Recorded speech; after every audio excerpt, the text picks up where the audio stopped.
মা যে মাঝে মাঝে এত ভালো রান্না করে সত্যি সেটা না খেলে বোঝা যায় না। আজকে মা করেছিল হচ্ছে মেথির শাকটা যেমনি সফট ছিল তেমনি টেস্টিও ছিল। আর আমি শাক দিয়েই পুরো এক থালা ভাত খেয়ে নিতে পারি। আর শীতের সময় শাক খেতে সত্যি ভীষণ ভালো লাগে। শাক যে কোনো টাইমে খেতেই ভালো লাগে, তবে শীতের সময় যেন ওই স্বাদটা আরও একটু বেশি বেড়ে যায়।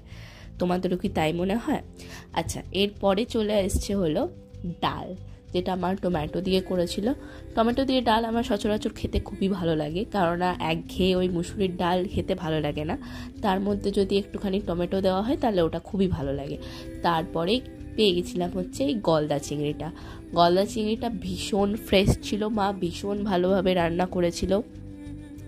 এত ভালো হয়েছিল যে কিছু বলার মতন, মানে আউট অফ ওয়ার্ডস।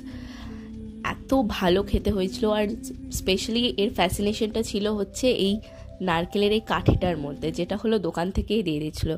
তারপরে মা দিয়ে দিয়েছিল হচ্ছে এই ভোলা মাছটা। ভালো লাগলে সাবস্ক্রাইব করে দিও।